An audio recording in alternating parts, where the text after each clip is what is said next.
अस्सलाम वालेकुम वरहमतुल्लाहि वबरकातुहू। आज की वीडियो बड़ी इम्पोर्टेंट है। कुचला यानी अज़राकी यानी बटन, इसकी तैयारी का पूरा मरहला जो है ना आपके सामने डिस्कस किया जाएगा। यह हमने कढ़ाई के अंदर रोगन ज़र्द डाल लिया। रोगन ज़र्द यानी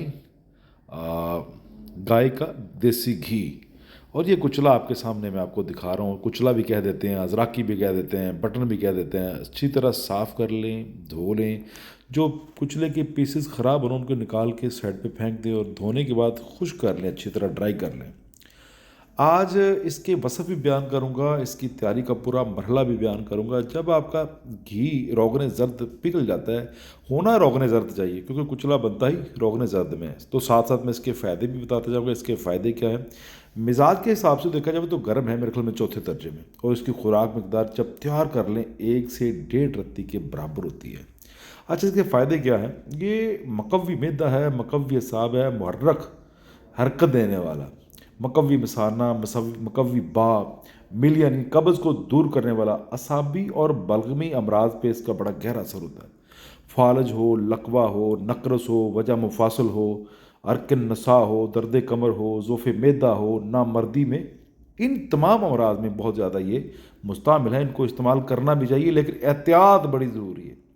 घी को अच्छी तरह पिघलाएंगे। रोगन जब पिघल जाए तो उसके ऊपर झाग जब आ जाए, घी को पकने दें अच्छी तरह। जब घी पक जाए तो जनाब बिस्मिल्लाह पढ़ के ना ये कुचला मैं आपके सामने रख रहा हूँ। और एहतियात ये करनी है, ये बड़ा डेंजरस काम होता है इसको तलने का, क्योंकि ये चटकता भी है। और कोई माहिर बंदा जो है ना ये काम करे, कोई अनाड़ी बंदा ये काम ना करे। और मेरा मशवरा ये है कि बग़ैर मुआलज के तो काम करना इसके लिए बहुत ख़तरनाक है, क्योंकि घी जो है ना उसके अंदर ये चटकता है। और जब डालना है आपने तो बिल्कुल एक साइड से डालना है ताकि घी के छिंटों से आप महफूज रह सकें। ये ना हो कि आप इसको तल रहे हैं तो आप इसकी जद में आ जाएं। और ये भी ज़हन में रखना है कि ये सिमी असरात रखता है, ये ज़हरीला है बहुत ज़्यादा। अगर इसकी मिकदार या खुराक आपने ज़्यादा इसकी खुराक खा ली, जिस तरह डालने से मैंने थोड़ा सा एहतियात किया है, ये दिखाया है कि दरमियान में रख के आप नहीं इसको डाल सकते। डालेंगे तो छींटे आपके ऊपर पड़ेंगे। एक तो अपने आप को जलने से आपने महफूज रखना है, और दूसरा ये भी ज़हन में रखना है कि ये ज़हरीला होता है।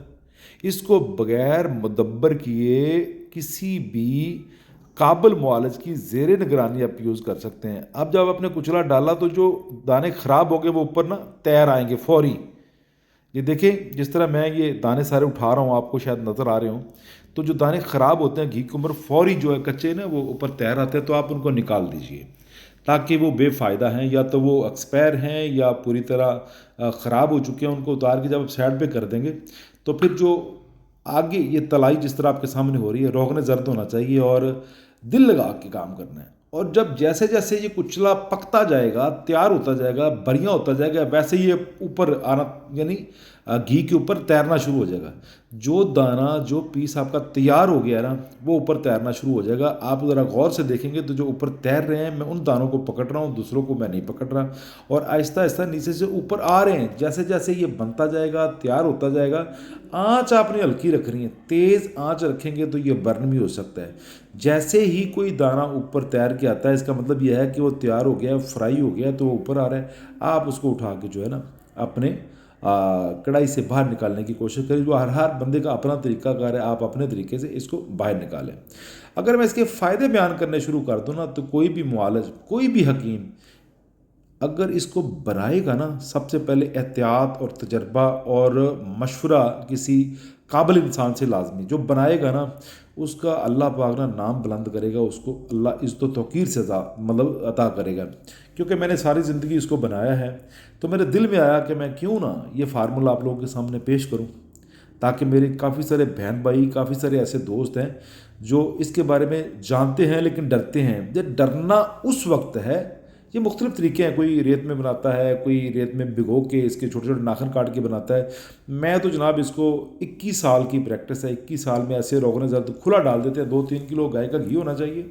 और फिर आप अच्छी तरह इसको साफ़ करके धो के खुश्क करके तो फिर आप इस तरह तलते जाएं।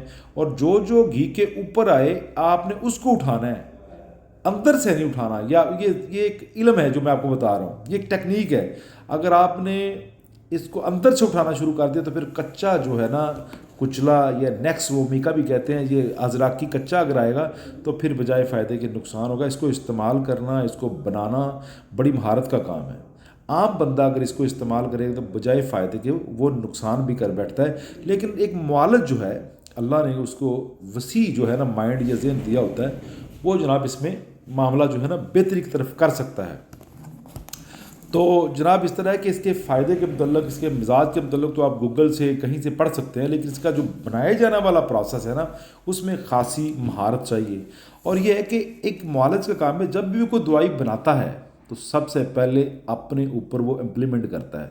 اب کرنا کیا ہے کہ جب آپ اس کو بنا لیں گے، جس طرح میں بنا کے یہ نکال رہا ہوں، یہ میں باہر رکھ رہا ہوں، کسی اخبار کے اوپر رکھ لیں تاکہ وہ اس کا گھی جو ہے نا سک کر لے، پھر اپنے مرکبات میں، اپنی دوائیوں میں اس کو شامل کریں۔ جب یہ تلا جاتا ہے، جب یہ تیار ہو جاتا ہے تو یہ موٹا ہو جاتا ہے، یعنی پھول جاتا ہے۔ یہ میں اپنے ہاتھ میں رکھ کے آپ کو دکھا رہا ہوں، پہلے تو بالکل چپٹا ہوتا ہے، لیکن جب فرائی ہو جاتا ہے، جب تیار ہو جاتا ہے تو بالکل یہ موٹا بھی ہو جاتا ہے، اور اس کے علاوہ پھولنے کے ساتھ ساتھ یہ خستہ بھی ہو جاتا ہے۔ ورنہ کچلا تو آپ کوٹ نہیں سکتے، اس کو آپ بالکل پاؤڈر نہیں جلدی کر سکتے۔ اگر پرسار اسٹور پہ بھی جائیں، کسی چکی سے اگر آپ اس کو پاؤڈر کروائیں تو وہ بھی انکاری کر دیتے ہیں کہ نہیں سر، اس کا ریٹ زیادہ ہے۔ پر کوشش کرنی کہ جو اوپر یعنی فرائی ہو کے اوپر تیر آئے، وہ سمجھ لیں بالکل پکا ہو گیا۔ آنکھیں بند کر کے نا آپ اس کو استعمال کر سکتے ہیں۔ یہ جس بندے نے بٹن یا کچلا اس طریقے سے بنا لیا، نمبر ایک تو ریت میں جو بناتے ہیں اس میں خشکی بہت زیادہ ہوتی ہے۔ جب آپ روغن زرد میں بنائیں گے تو کبھی بھی اس میں خشکی نہیں ہوگی۔ کم دودھ سے یا کم خوراک میں بھی دیا جا سکتا ہے، لیکن اس کو استعمال کرنے سے دودھ اور گھی کی وافر مقدار لازمی چاہیے۔ اگر دودھ اور گھی کے بغیر آپ اس کو استعمال کراتے ہیں تو مریض کے اندر خشکی اتنی ہو جائے گی کہ اس کے مسل سٹیف ہو جائیں گے۔ میرے تجربے میں یہ ہے کہ اس کی ڈوز زیادہ آپ نے لے لی اور اگر آپ نے اس کا مدر کا یعنی دودھ یا گھی کم استعمال کیا تو پھر جناب آپ کے جبڑے بھی بند ہو سکتے ہیں، آپ کا منہ بھی بند ہو سکتا ہے، اور پورا وجود جو ہے نا وہ اس میں اکڑن یا سٹفنس آ سکتی ہے۔ اور اگر ایسا کبھی ہو جائے کچلا کھانے سے تو پھر دودھ گھی استعمال کریں۔ مجھے دعاؤں میں یاد رکھیے، اس ویڈیو کو شیئر